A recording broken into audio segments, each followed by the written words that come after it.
El tema lo he titulado Soberanía para vida. Y vamos a ver dos puntos. El primer punto, José se revela a sus hermanos y la familia escogida en Egipto.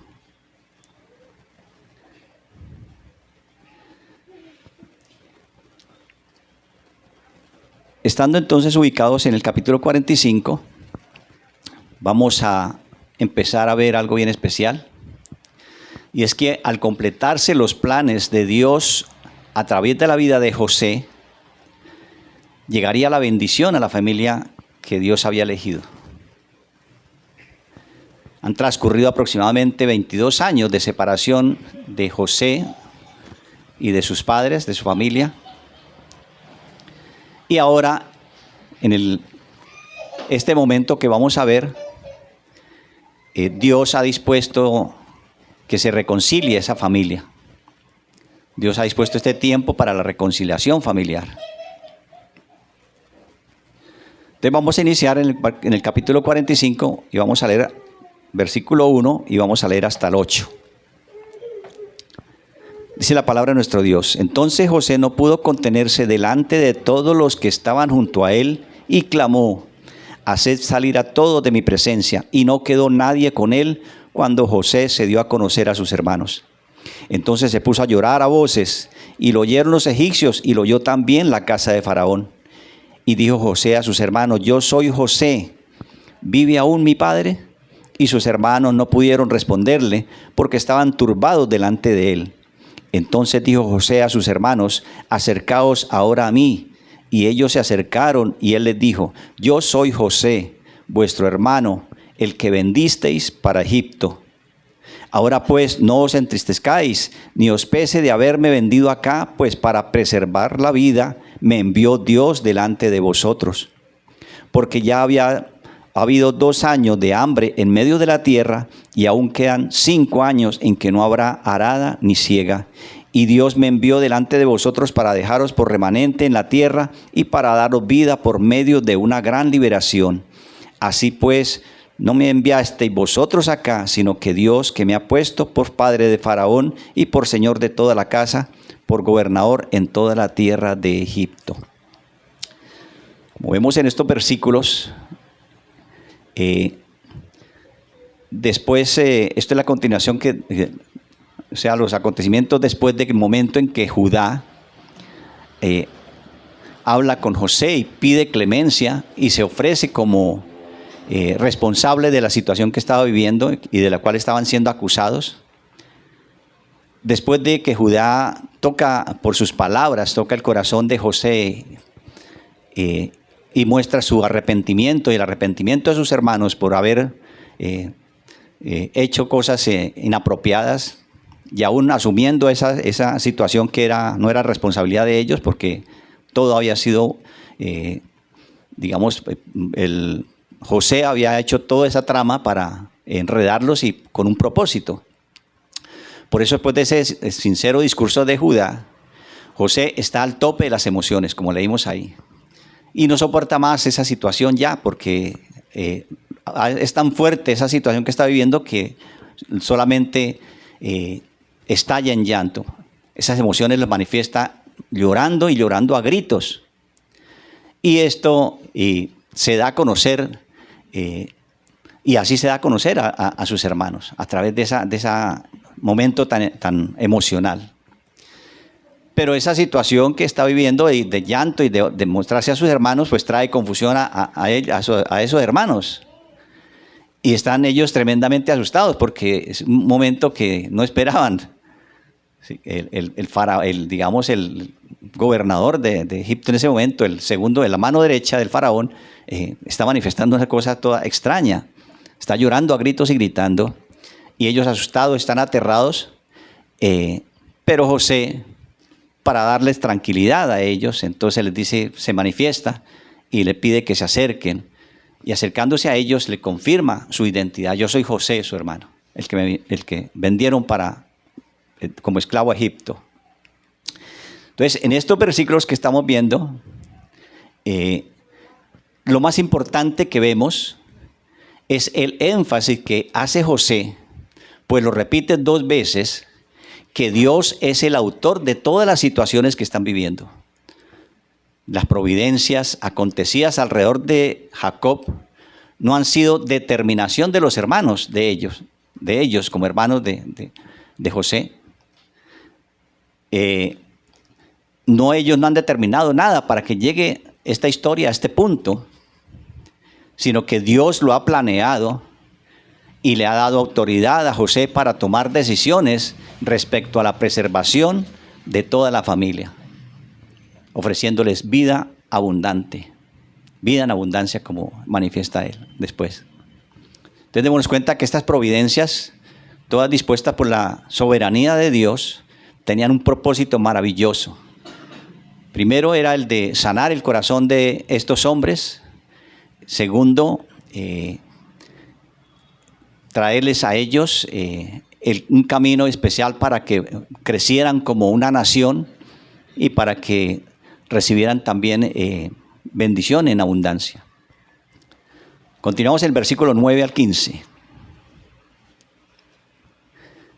Dice: daos prisa, subid a mi padre, decirle, así dice tu hijo José, Dios me ha puesto por señor de todo Egipto, ven a mí, no te detengas, y habitarás en la tierra de Gosén, y estarás cerca de mí, tú y tus hijos y los hijos de tus hijos, tus ganados y tus vacas y todo lo que tienes. Y allí te alimentaré, pues aún quedan 5 años de hambre para que no perezcas de pobreza tú y tu casa y todo lo que tienes. Y he aquí, vuestros ojos ven, los ojos de mi hermano Benjamín, que mi boca os habla. Haréis pues saber a mi padre toda mi gloria en Egipto y todo lo que habéis visto, y daos prisa y traed a mi padre acá. Y se echó sobre el cuello de Benjamín, su hermano, y lloró. También Benjamín lloró sobre su cuello, y besó a todos sus hermanos, lloró sobre ellos, y después sus hermanos hablaron con él. Vemos en estos versículos entonces, hasta el 15, que José les anuncia, les da órdenes para que suban a donde Jacob, a llevar la buena noticia, que tendrían alimentos, provisión, y no solamente para ellos, sino para toda la familia, para todos sus hijos, toda la generación que estaba con ellos. Y aún les muestra tanta bendición que le dicen: no tengan temor, va a haber alimento, sustento para ustedes y aún para sus animales, para todo lo que tienen ustedes van a tener provisión en abundancia. Entonces, ahí en ese momento también hay grandes manifestaciones y son manifestaciones sinceras del amor de José, del perdón, de la unión que se restablece en ese momento, el perdón de parte de los hermanos, de parte de José hacia ellos, y ellos establecen entonces ese momento de reconciliación, acercándose y hablando mutuamente como una familia ya unida. Continuamos en el 16, versículo 16. Dice: y los hijos de Gad,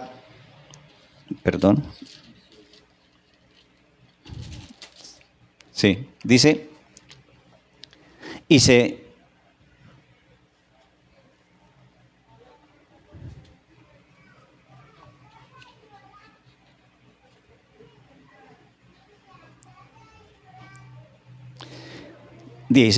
Y se oyó la noticia en la casa de Faraón diciendo: los hermanos de José han venido, y esto agradó a los ojos de Faraón y de sus siervos. Y dijo Faraón a José: di a tus hermanos, haced esto, cargad vuestras bestias e id y volved a la tierra de Canaán, y tomad a vuestro padre y vuestras familias, y venid a mí, que yo os daré lo bueno de la tierra de Egipto, y comeréis de la abundancia de la tierra. Y tú manda, haced esto, tomaos de la tierra de Egipto carros para vuestros niños y vuestras mujeres, y tomad a vuestro padre y venid. Y vuestros ojos no tengan pesar por dejar vuestros enseres, porque el bien de toda la tierra de Egipto será vuestro.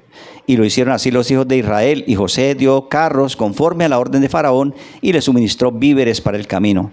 A cada uno de ellos dio muchas mudas de vestidos, y a Benjamín dio 300 piezas de plata y 5 mudas de vestidos. Y a su padre envió esto: 10 asnos cargados de lo mejor de Egipto, 10 asnas cargadas de trigo y pan, vi toallas para su padre para el camino, y despidió a sus hermanos y se fueron, y les dijo, no riñáis por el camino. 25. Y subieron de Egipto y llegaron a la tierra de Canaán, a Jacob su padre. Esta orden que está dando el faraón está ratificando, digamos, respaldando como la autoridad que había tenido José cuando les había prometido que iban a tener abundancia, que iban a tener bendición de parte de él. El faraón confirma esto y les dice, usted, dales esta orden, que suban y que lleven todos los pertrechos para que ellos puedan bajar nuevamente a Egipto. Entonces es un respaldo de parte de Dios, mostrándolo a través de la vida de José. Digamos, el faraón les ofrece también todo, abundantemente, ¿no? Y José, como reconocimiento de la prosperidad que vive y que está ahí disfrutando, dice que le regalan entonces vestiduras y dinero y trigo. Y especialmente tiene mayor consideración con su hermano menor, con su hermano Efraín, dándole porciones especiales. Aún desde cuando habían llegado, el momento en que compartieron el banquete, recuerden que él también les dio la mejor parte y le daba dobles porciones para Efraín. Además, algo bien especial aquí en este pasaje que leímos es que les hace una recomendación muy espiritual. Y es que no deben discutir ni pelearse por el camino, sabiendo que podrían recriminarse mutuamente por haber obrado mal contra su hermano.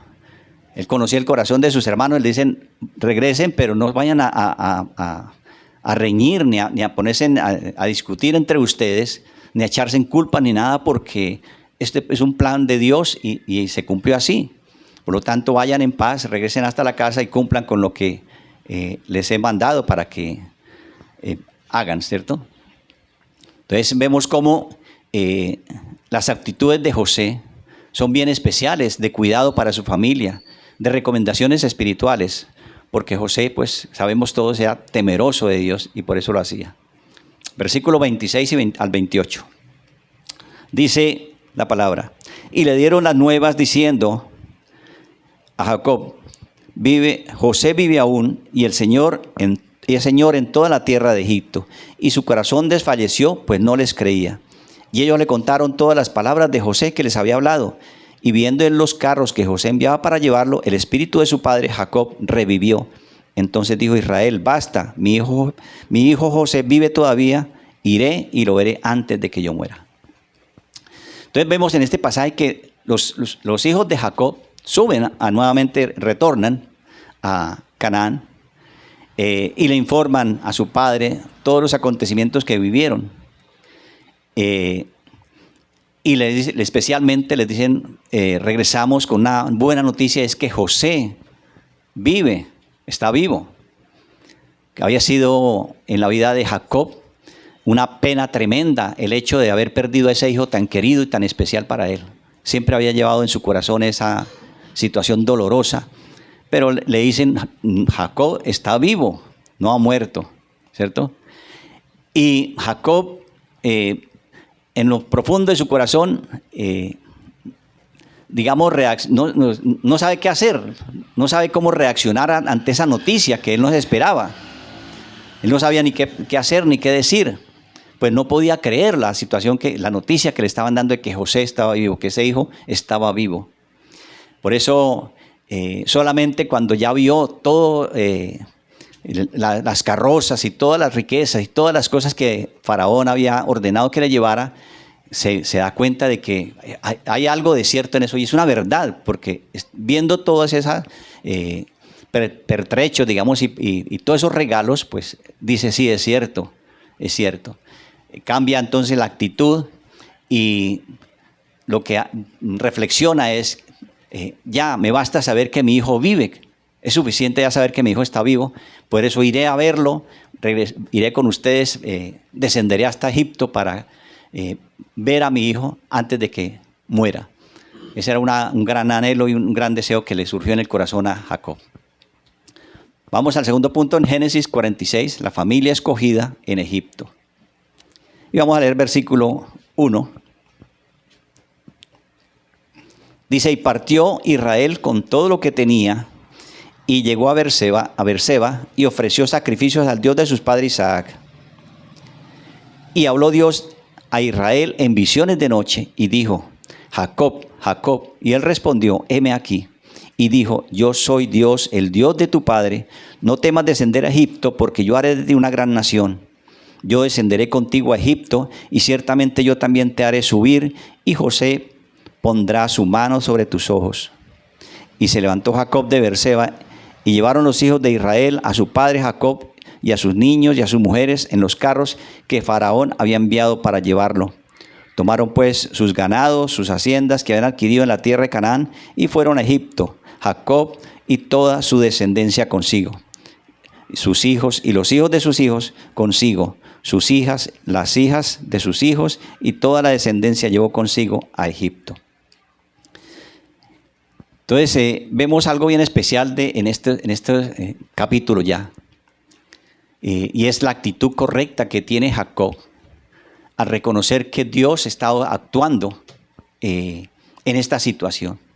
El hecho de haberle devuelto a un hijo perdido, que lo tenía por muerto, lo devuelve con vida, y eso toca el corazón de Jacob y entiende que es el Dios Todopoderoso el que está haciendo esta obra. Por eso, al reconocer eso y recibir esa respuesta tan maravillosa y tan especial digamos, en la providencia de Dios, Él ofrece sacrificio y Dios acepta ese sacrificio, acepta el sacrificio de Jacob. Y por lo tanto, como respuesta a ese sacrificio, da la confirmación de la promesa de hacerlos una gran nación. Reconfirma a Jacob la promesa de que serían una gran nación. Además, digamos, Dios también decreta el retorno de esa nación. O sea, en el momento en que habla con él, le dice, va a descender, yo te voy a bendecir, pero también te voy a regresar. Y entonces es entender cómo esa promesa que Dios le había dado de retornar como una gran nación, esas 70 personas que iban a descender a Egipto, que era la familia en ese momento de Jacob, iba a regresar una gran multitud. Entonces, la gran manifestación que hizo Jacob de la protección y del amor del Dios omnipotente es el que anima a Jacob. Dios le había manifestado que lo protegería, que lo guardaría. Y es una manifestación del amor de Dios. Por eso Jacob decididamente desciende a Egipto. Porque Dios le garantiza siempre su compañía, su protección. Y le garantiza su regreso a esa tierra que estaban abandonando. Pero es entender que hay un trasfondo más maravilloso. Es entender que le está ofreciendo la tierra prometida, porque, digamos, Jacob iba a descender, pero pasaron muchos años, y cómo iba nuevamente a regresarlo a esa tierra prometida. Pues una promesa de fe, que se cumple en lo que dice Hebreos 11, ¿no? Dice que le prometió regresar a la ciudad que tiene fundamento, cuyo arquitecto y constructor es Dios. Esa promesa de Dios es no a una tierra física, sino a una tierra espiritual, a la tierra prometida de reposo para los escogidos de Dios. Versículo 8 al 27. Seguimos leyendo. Dice, y estos son los nombres de los hijos de Israel que entraron en Egipto: Jacob y sus hijos, Rubén, el primogénito de Jacob, y los hijos de Rubén, Anoc, Falú, Esrón y Carmí. Y los hijos de Simeón, Jemuel, Jamín, Ohad, Joaquín, Zoar, Saúl, hijo de la cananea. Y los hijos de Leví, Gerson, Coat y Merari. Y los hijos de Judá, y Onán y Sela, y Fares y Sara. Mas y Onán murieron en la tierra de Canaán. Y los hijos de Fares fueron Esrón y Amul. Y los hijos de Isaacar, Tola y Fúa, Job y Sinrón. Y los hijos de Zabulón, Seret, Elón y Jaleel. Estos fueron los hijos de Lea, los que dio a luz a Jacob en Padarán, y además su hija Dina. Todos sus hijos e hijas fueron 33 personas. Y los hijos de Gad, Sifión y Agui, Suni y Esbón, Eri, Arodín, Areli, y los hijos de Aser, Imna e Isúa, Isui, Bería y Sera, hermana de ellos, los hijos de Bería, Eber y Malquiel. Estos fueron los hijos de Silpa, la que Labán dio a su hija Lea, y dio a luz a estos a Jacob 16 personas. Y los hijos de Raquel, mujer de Jacob, José y Benjamín. Y a José le nacieron en la tierra de Egipto Manasés y Efraín, los que dio a luz a Senab, hija de Potifera, sacerdote de On. Y los hijos de Benjamín fueron Bela y Bequer y Adbel, Gera y Naamán, Elí, Ros, Mupín y Upín y Ar. Estos fueron los hijos de Raquel que nacieron a Jacob. Todas las personas fueron 14. Y los hijos de Dan, Usín, y los hijos de Neptalí, Jaasel, Guni y Geser y Silén. Estos fueron los hijos de Bila, la que le dio a Labán a su hija Raquel, y dio a luz a estos a Jacob. Todas las personas fueron 7. Todas las personas que fueron con Jacob a Egipto, procedentes de sus lomos, sin contar la mujer de sus hijos de Jacob, todas las personas fueron 66. Y los hijos de José, que le nacieron a Egipto, 2 personas, todas las personas de la casa de Jacob que entraron en Egipto fueron 70. Y Jacob envió a Judá delante de sí a José para que viniera a Gosén a verlo, y llegaron a la tierra de Gosén. Y José unció su carro y subió a Gosén a recibir a Israel su padre, y se presentó a él y le echó sobre su cuello, y lloró sobre su cuello largamente. Entonces Israel dijo a José: muera yo ahora, después de haber visto tu rostro, pues aún vives. Y José dijo a sus hermanos y a la casa de su padre: subiré y lo haré saber a Faraón, y les diré: mis hermanos y la casa de mi padre que estaban en la tierra de Canaán han venido a mí, y los hombres son pastores de ovejas, porque son ganaderos, y han traído sus ovejas y sus vacas y todo lo que tenían. Y cuando Faraón os llame y diga: ¿cuál es vuestro oficio? Entonces diréis: tus siervos han sido ganaderos desde nuestra juventud hasta ahora, así nosotros como nuestros padres, a fin de que moréis en la tierra de Gosén, porque para los egipcios era abominación todo pastor de ovejas. Entonces, en este capítulo estamos viendo toda la generación de Jacob, toda la familia, todos los hijos y los nietos de Jacob que descendieron hasta Egipto. Una familia completa nombrada ahí, que iba a ser la que iba a generar una gran multitud que después iban a ser rescatados de Egipto. Entonces, esa familia de 70 personas iba a ser transformada en una gran multitud, y esa era la que iba a regresar para tomar la tierra prometida, para habitar en la tierra prometida. Por eso Jacob le da en este pasaje le da un valor especial a Judá, porque le ordena que vaya y encuentre a José para que suban con él, como dirigiéndolo para que le diga: aquí está tu papá, para que se encuentren con él y para que restablezcan esa paternidad y esa amor que se habían roto por la pérdida de José. Por eso José sube y vuelve a abrazar a su padre después de 22 años aproximadamente de separados. Vuelve a abrazarlo. José entonces le habla a los hermanos y les invita para que se queden en un lugar fértil, una tierra fértil, una tierra muy especial, que era ese terreno donde iban a estar habitando, y toda esa descendencia iba a estar ahí en ese lugar, en ese territorio fértil y especial que él les había adecuado para que pudieran pastorear sus rebaños, para que pudieran prosperar, para que fueran bendecidos. Y todo esto se logró hasta el momento del Éxodo, cuando todos ya conocemos la historia o iremos conociéndola más adelante. A través de ese momento del Éxodo salen de Egipto para regresar a la tierra prometida. Ahí cuando habla José da un consejo, ¿no? Les da un consejo a ellos, que cuando hablen con el faraón, pues digan ciertas palabras, que digan que son ganaderos, y eso tiene explicación.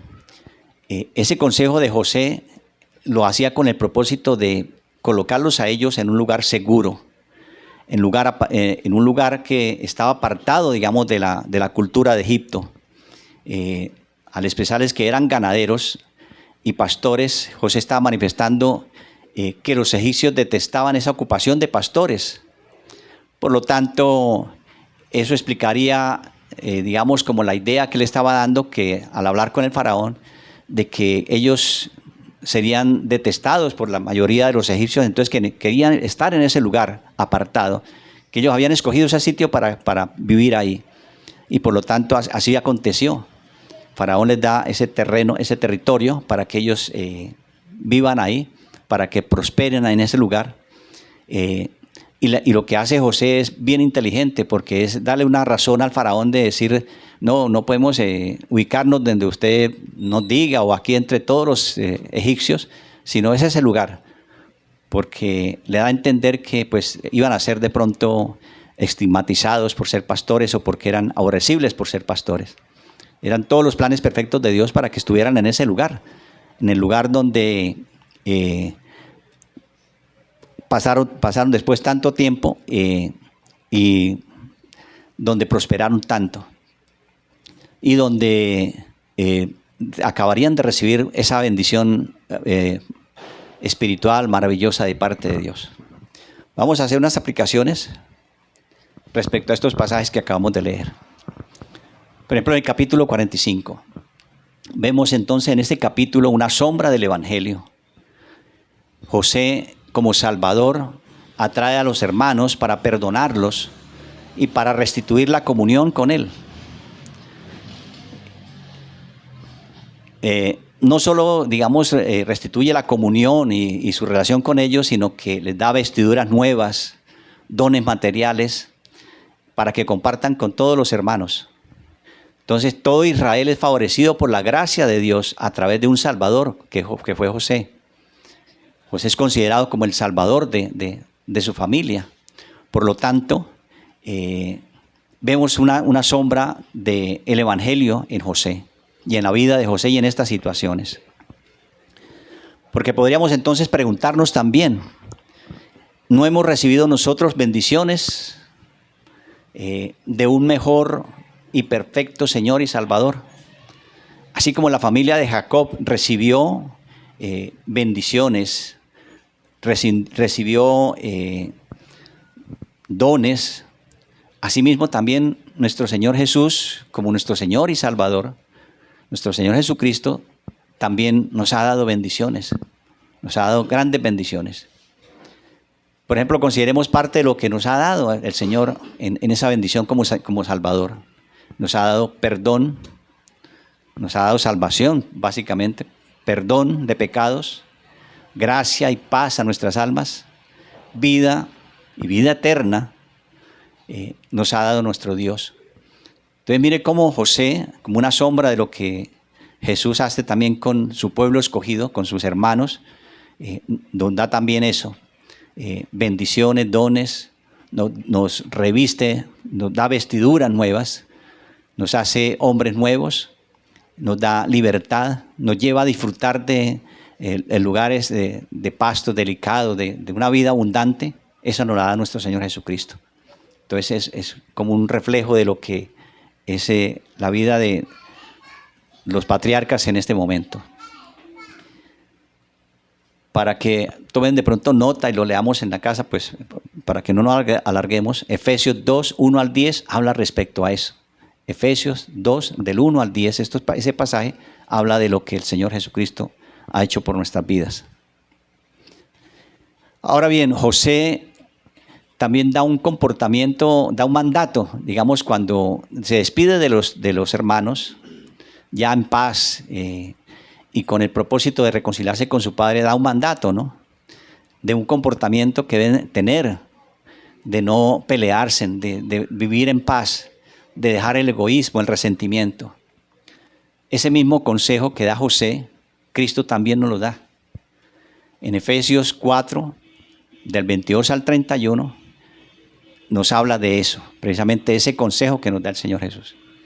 Voy a leerlo aquí en esta traducción, en la Nueva Traducción Viviente, que es bien especial para que entendamos y que tengamos como claro respecto a cuál es ese mandato que nos da el Señor para que vivamos también una vida correcta, para que vivamos sin reñir, sin contiendas, sino en paz, porque Él nos envía a eso, a vivir una vida en paz.